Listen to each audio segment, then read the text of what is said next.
अस्सलाम वालेकुम, आदाब डियर स्टूडेंट्स। मेरी क्लास में फिर एक बार आप सबका दिल की अमीर गहराई से इस्तकबाल है। कल हमने प्रोफेसर रशीद अहमद सिद्दीकी का खूबसूरत इंशाया दावत कंप्लीट किया था। आज हम मौलवी अब्दुल हक, बाबाई उर्दू मौलवी अब्दुल हक का मजमून गुदड़ी का लाल नूर खान पढ़ेंगे, इसका मुताला करेंगे और यही ज़ेर बहस रहेगा। लेकिन इससे पहले कि हम इस मजमून की तरफ रुजू करें, मौलवी अब्दुल हक की ज़िंदगी और उनके अदबी कारनामों के बारे में भी थोड़ी बहुत बात करेंगे। बाबाई उर्दू मौलवी अब्दुल हक हाबड़ ज़िला मीरठ में 1870 ईस्वी में पैदा हुए। उनकी जो इब्तिदाई तालीम थी वो मुकामी स्कूलों में हुई और ग्रेजुएशन के लिए वो अलीगढ़ चले गए। वो तालिब इल्मी के ज़माने से ही सर सैयद अली मोहसिनुल मुल्क जैसे आलिमों की सोबत से फैज़याब हुए, जिससे तसनीफ़ व तालीफ़ के कामों में उनकी दिलचस्पी बढ़ गई।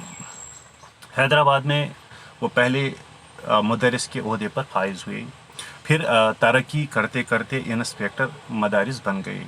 उसी ज़माने में अंजुमन तरक्की उर्दू सेक्रेटरी के मुंतखब हुए। उसी ज़माने में अंजुमन तरक्की उर्दू के सेक्रेटरी मुंतखब हुए। कुछ रोज़ उस्मानिया यूनिवर्सिटी के शोबे तर्जमा में नाज़िर रहे, फिर औरंगाबाद कॉलेज के प्रिंसिपल हो गए और आखिरकार उस्मानिया यूनिवर्सिटी के शोबे उर्दू के सदर हो गए। मुलाजमत से सबक दोष होने के बाद वो दिल्ली चले आए और यहाँ उर्दू की तालीम व तरक्की के लिए किताबों की अशात का काम बड़े पैमाने पर शुरू किया और किताबों का एक बड़ा ज़ख़ीरा अंजुमन तरक्की उर्दू के कुतुब खाने के लिए जमा कर दिया। उन्होंने बहुत ज़्यादा मेहनत से काम लिया और ढेर सारी किताबें उनकी मौजूदगी में वजूद में आ गई, लिखी गई।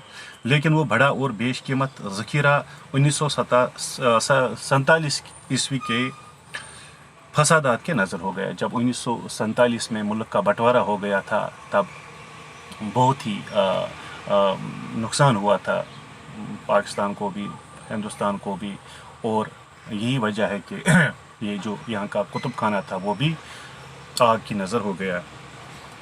अब्दुल हक नाउम्मीद होकर पाकिस्तान चले गए, फिर वो डिसअपॉइंट हो गए, नाउम्मीद हो गए और वो पाकिस्तान चले गए और वहाँ अंजुमन तरक्की उर्दू का काम नए सिरे से शुरू किया। उर्दू का एक कॉलेज कराची में भी उन्होंने कायम किया और तन मन धन से उर्दू के कामों में लग गए, मगर वहाँ भी हालात नामुवाफिक थे। मुखालफतों के बावजूद वो अपना काम करते रहे ताकि वक्त मऊद आ पहुँचा और 1963 ईस्वी में पाकिस्तान के कराची शहर में वो दाए अजल को लबैक कह गए। मौलवी अब्दुल हक जो थे खुद अपनी ज़ात के अंदर एक अंजुमन थे। जो मौलवी अब्दुल हक थे वो खुद अपनी ज़ात के अंदर एक अंजुमन थे और उन्होंने उर्दू ज़बान को अपनी जान और ईमान व आबरू बनाया था।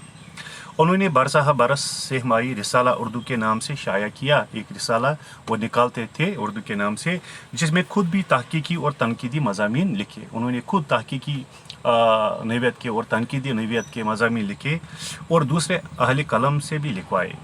मौलवी अब्दुल हक का बड़ा कारनामा यह है कि उन्होंने बहुत से कदीम दक्नी मखतूतात को दरियाफ्त किया। जो कदीम दक्नी मखतूतात थे उनको भी उन्होंने दरियाफ्त किया और तस्हीह करके उन्हें हवाशी के साथ शाया किया। अगरचे अब्दुल हक की कोई मुस्तकिल और मबसूत किताब नहीं है, शाया नहीं हुई है, ताहम जो देबाचे, तकारीज़ और पेश लफ्ज़ उन्होंने मुख्तलिफ़ किताबों के लिए तहरीर किया है। जो तकारीज़, देबाचे और पेश लफ्ज़ उन्होंने मुख्तलिफ़ किताबों के लिए तहरीर किए हैं, लिखे हैं, वो 2 जल्दों में खुतबात अब्दुल हक के नाम से शाया हो चुके हैं। इसके अलावा उन्होंने बहुत सारे तहकीकी और तनकीदी मज़ामीन भी लिखे हैं। अब्दुल हक एक साहिबुर राय और मुतवाज़िन नक़ाद थे। वो एक साहिबुर राय और मुतवाज़िन नक़ाद थे, बैलेंस्ड क्रिटिक।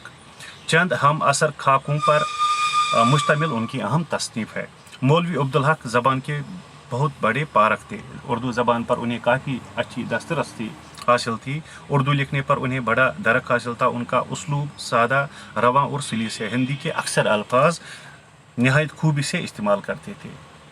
उनकी नसर हाली की नसर से बेहतर और तरक्की याफ्ता शक्ल है। हाली ने जिस नसर का आगाज़ किया था, मौलवी अब्दुल हक की नसर उसकी तरक्की याफ्ता शक्ल है। दिल्ली की टकसाली ज़बान का असर नुमाया है। जो दिल्ली की टकसाली ज़बान है, आम लोगों की ज़बान है जो बोली जाती थी वहाँ पे, उसका नुमाया असर है। उनके जुमले छोटे छोटे और अहम फाहम होते हैं। अब्दुल हक का बड़ा कारनामा इंग्लिश उर्दू डिक्शनरी है। इसके अलावा उन्होंने उर्दू कवायद पर भी एक किताब लिखी है। मुख्तसरन अब्दुल हक उर्दू के बड़े हमदर्द आलिम और मुहक्किक थे। ये उनके अदबी कारनामे हैं कि अदबी एतबार से उन्होंने क्या क्या कारहाय नुमाया अंजाम दिए, और उनकी ज़िंदगी के बारे में भी हमने थोड़ा बहुत पढ़ा कि मौलवी अब्दुल हक जो थे उनकी वलादत कहाँ पे हुई, उनका जन्म कहाँ पे हुआ और उनकी वफ़ात कहाँ पे हुई। अब हम उनका जो मजमून है गुदड़ी का लाल नूर खान, यानी गुदड़ी का लाल नूर खान का मतलब है नालायकों में लायक। जो लोग होते हैं, नालायक लोग होते हैं, उनमें कोई लायक लोग होता है। जो नासमझ लोग होते हैं उनमें कोई समझदार होता है। और इन लोगों के दरमियान, नालायक लोगों के दरमियान एक लायक इंसान भी रहता था। और इसी की कहानी मौलवी अब्दुल हक की ज़बानी आज हम सुनेंगे। कहते हैं कि लोग बादशाहों और अमीरों के किस्से, कसीदे और मरसिए लिखते हैं। आम तौर पर यह होता है कि जो अमीर होता है, जिसके पास दौलत होती है, उनके कसीदे यानी उनके औसाफ, उनकी तारीफ़ें की जाती हैं, और जब वो मरते हैं तो उनके औसाफ हसना बयान किए जाते हैं। नामवर और मशहूर लोगों के हालात कलम बंद किए जाते हैं। जो नामवर लोग होते हैं, मशहूर लोग होते हैं, उनके ज़्यादातर उन्हीं के हालात कलम बंद किए जाते हैं। मैं एक गरीब सिपाही का हाल लिखता हूँ, लेकिन मैं जिस शख्सियत को मुतारिफ करने जा रहा हूँ वो इंतहाई गरीब थे, इस ख्याल से कि शायद कोई पढ़े और समझे कि दौलतमंदों, अमीरों और बड़े लोगों के ही हालात लिखने और पढ़ने के काबिल नहीं होते हैं। अक्सर हम धोखा खा जाते हैं कि जो बड़े लोग होते हैं उनके हालात पढ़ने के काबिल होते हैं, लेकिन उनमें अक्सर ऐसे भी लोग होते हैं जिन्हें बज़ाहिर कोई नहीं जानता है, जो बज़ाहिर गरीब होते हैं लेकिन उन्होंने बड़े बड़े कारनामे अंजाम दिए होते हैं। बल्कि गरीबों में भी बहुत ऐसे होते हैं कि उनकी ज़िंदगी हमारे लिए सबक आमोज़ हो सकती है। अगर हम उनके कारनामों के बारे में पढ़ेंगे, उनकी ज़िंदगी का खाका पढ़ेंगे, जानने की कोशिश करेंगे, तो हमें वहाँ पे सबक आमोज़ बातें पढ़ने को मिल सकती हैं। इंसान का बेहतरीन मुताला इंसान है, और इंसान होने में अमीर और गरीब का कोई फ़र्क नहीं है। कहते हैं कि फूल में अगर आन है, कांटे में भी एक शान है। अगर फूल में आन है, फूल में इज्जत है, फूल में खूबसूरती है, लेकिन जो कांटा है वो भी अपनी जगह मुसल्लम है, और इसकी अहमियत और अफादत भी भरपूर है। नूर खान मरहूम कंटिजेंट के अव्वल रिसाले में सिपाही भर्ती हुए थे। कंटिजेंट कहते हैं चंद सौ दस्तों की फौज को। वो नूर खान जो थे, इसका नाम नूर खान था, वो मरहूम कंटिजेंट के अव्वल रिसाले में सिपाही भर्ती हुए थे। सबसे पहले वो सिपाही बतौर सिपाही के भर्ती हुए थे। अंग्रेज़ी अफवाज में हैदराबाद की कंटिजेंट खास हैसियत और इम्तियाज़ रखती थी। जो अंग्रेज़ी अफवाज थी उसमें क्या हैदराबाद की कंटिजेंट जो थी वो खास अहमियत की हामिल थी। हर शख्स इसमें भर्ती नहीं हो सकता था, और हर शख्स की भर्ती उसमें नहीं होती थी। हर कोई शख्स उसमें अपॉइंट नहीं होता था। बहुत देखभाल होती थी। बाज़ औक़ात नसबनामे तक देखे जाते थे। बहुत देखभाल होती थी। और बाज़ औक़ात नसबनामों का मतलब है कि उसका ख़ानदान क्या है, किस ख़ानदान से है, शरीफ ख़ानदान से है या किसी और ख़ानदान से है, वो भी देखा जाता था। तब कहीं जाकर मुलाजमत मिलती थी। कोशिश ये होती थी कि सिर्फ शुरफा इसमें भर्ती किए जाए, और यही कोशिश रहती थी कि जो शरीफ लोग हैं, शुरफा लोग हैं, वही इसमें भर्ती किए जाए। यही वजह कि कंटिजेंट वाली इज्जत की नज़र से देखी जाती थी। लेकिन बाद में ये कैद उड़ गई, और इसमें और अंग्रेज़ों की दूसरी फौजों में कोई फ़र्क नहीं रहा। पहले ज़माना में सिपाहगिरी बहुत मोअज़्ज़ज़ पेशा समझा जाता था। जो पहला ज़माना था, जो अगले ज़माने के लोग थे, वो सिपाहगिरी पेशे को इज़्ज़त की निगाह से देखते थे। अब इसमें दूसरे पेशों में कोई फ़र्क नहीं रहा। बात यह है कि अशराफ का संभालना बहुत मुश्किल है। रोज़ बरोज़ जो शरीफ लोग होते हैं अपनी शराफत को संभाल नहीं सकते, क्योंकि अब दुनिया कमीने लोगों से भरी पड़ी है। इनमें एक आन बान और खुददारी होती है जो बहादुरी और इंसानियत का असल जवाहर है। हर कोई इसकी कदर नहीं कर सकता। शरीफ लोगों की इस ज़माने में हर कोई कदर नहीं कर सकता। इसलिए शरीफ रोता और ज़लील हंसता है। इसलिए जो शरीफ होते हैं वो रोते हैं, और जो ज़लील लोग होते हैं वो हंसते रहते हैं। उन्हें कोई फिक्र नहीं होती है। वो शरीफ लोगों का मजाक उड़ाने से नहीं झिझकते। ये जितना फैलता है वो इतना ही सुकड़ता है। कर्नल नवाब अफसरुल मुल्क बहादुर भी नूर खान मरहूम ही के रिसाले के हैं। जो कर्नल नवाब थे वो भी नूर खान मरहूम के रिसाले के हैं।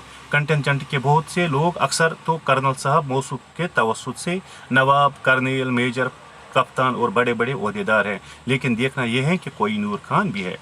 जो अफसरुल मुल्क बहादुर थे वो उनकी वसातत से बड़े बड़े लोग जो फौजी थे वो बड़े बड़े ओहदों पे फाइज हो चुके हैं। कोई उनमें नवाब बन गया, कोई कर्नेल, कोई लेफ्टिनेंट और कोई मेजर बन गया। लेकिन देखना यह है कि नूर खान जैसा सिपाही जो है वो भी कोई है जो हद से ज़्यादा ईमानदार है और जो हद से ज़्यादा खुददार भी है। अव्वल रिसाले के बाज़ लोगों से मालूम हुआ कि खान साहब मरहूम फौज में भी बड़ी आन बान से रहे और सच्चाई और फ़र्शनासी में मशहूर थे। कुछ लोग ऐसे भी होते हैं, कुछ मुलाजमीन ऐसे होते हैं जो हद से ज़्यादा खुददार होते हैं, ईमानदार होते हैं, और खुददारी और ईमानदारी की वजह से उन्हें तरह तरह के पापड़ बेलना पड़ते हैं। ये ड्रिल इंस्ट्रक्टर थे, यानी गोरों को जो नए भर्ती होकर आते थे ड्रिल सिखाते थे। ये नूर खान क्या थे? Drill instructor. और जो नए गोरे फौज में भर्ती होते थे ये उनको ड्रिल सिखाते थे। इसलिए अक्सर गोरे अफसरों से वाकिफ थे। वो बड़े शाहसवार थे और घोड़े खूब पहचानते थे और घोड़ों की उन्हें खूब परख थी। बड़े बड़े सरकश घोड़े, जो बागी घोड़े थे, जो पुट्ठे पर हाथ न धरने देते थे, उन्होंने दुरुस्त किए, उन्होंने सिधारे थे। घोड़े को सिधारने और फेरने में उन्हें कमाल था, क्योंकि बदन के छचेरे और हल्के थे। बदन के वो छचेरे थे, हल्का फुल्का था, इसलिए दौड़ना आसान हो जाता था। घोड़े को सिधारने घोड़ दौड़ में घोड़े दौड़ाते थे और अक्सर शर्तें जीतते थे। उनके अफसर उनकी मुस्तैदी और खुश तदबीरी और सलीके से बहुत खुश थे। जो उनकी मुस्तैदी थी, जो इनका एटीट्यूड था, वो एटीट्यूड जो अफसर उनके थे वो हद से ज़्यादा पसंद करते थे नूर खान के एटीट्यूड को। एक दफ़ा का जिक्र है, लेकिन खरेपन से वो बाज़ औकात नाराज़ हो जाते थे। लेकिन जो उनका खरापन था, he would call a spade, सच को सच कहता था, उससे अक्सर उनके जो अफसर थे वो नाराज़ हो जाते थे। एक दफ़ा का जिक्र है कि उनके कमांडिंग ऑफिसर ने उनसे किसी बात पर खफा होकर, जैसा कि अंग्रेज़ों का आम कायदा है, उन्हें डैम कह दिया। अंग्रेज़ डैम कहते थे, डैम फूल कहते थे, और कोई अंग्रेज़ ऑफिसर उनसे खफा हो गया और उन्होंने नूर खान को डैम कह दिया। या ये तो गाली थी। खान साहब किसी की तिरछी नज़र के भी रवादार न थे। ये तो साहब गाली थी, लेकिन खान साहब की तरफ अगर कोई तिरछी नज़र से भी देखता तो वो भी बर्दाश्त नहीं कर सकता था। उन्होंने फौरन रिपोर्ट कर दी। लोगों ने चाहा कि मामला रफा दफा हो जाए, और जो ऑफिसर थे उन्होंने चाहा था, उन्होंने कोशिश की थी कि जो मामला है वो रफा दफा हो जाए, ख़त्म हो जाए और आगे न बढ़े। मगर खान साहब ने एक न सुनी। मामले ने तूल खींचा और जनरल साहब को लिखा गया। जो उनके जनरल साहब थे, नूर खान ने उनके सामने शिकायत कर दी कि इसने मुझे डैम कह दिया। कमांडिंग ऑफिसर का कोर्ट मार्शल हुआ और इससे कहा गया कि खान साहब से माफ़ी मांगे। तो फिर क्या हुआ? हरचंद उसने बचना चाहा। कमांडिंग ऑफिसर ने लाख कोशिशें की थी बचने के लिए, लेकिन पेशी न गई। लेकिन उन्हें बार बार पेश होना पड़ा और मजबूरन उसे माफ़ी मांगनी पड़ी। ऐसी खुददारी और नाजुक मिजाजी पर तरक्की की तवक्को रखना अबस है। जो इस तरह के लोग होते हैं, ईमानदार होते हैं, खरे होते हैं और जो सच को सच कहते हैं, और इस तरह के लोगों को तरक्की मिलना बहुत ही मुश्किल हो जाता है। नतीजा ये है कि दफादारी से आगे न बढ़े। वो एक मामूली सिपाही रहे और बहसीती सिपाही ही वो अपने पेशे से सबकदोश हो गए। और इंशाअल्लाह कल इसी मज़मून पे हम फिर बात करेंगे, और जब तक के लिए अल्लाह निगहबान। अस्सलामु अलैकुम।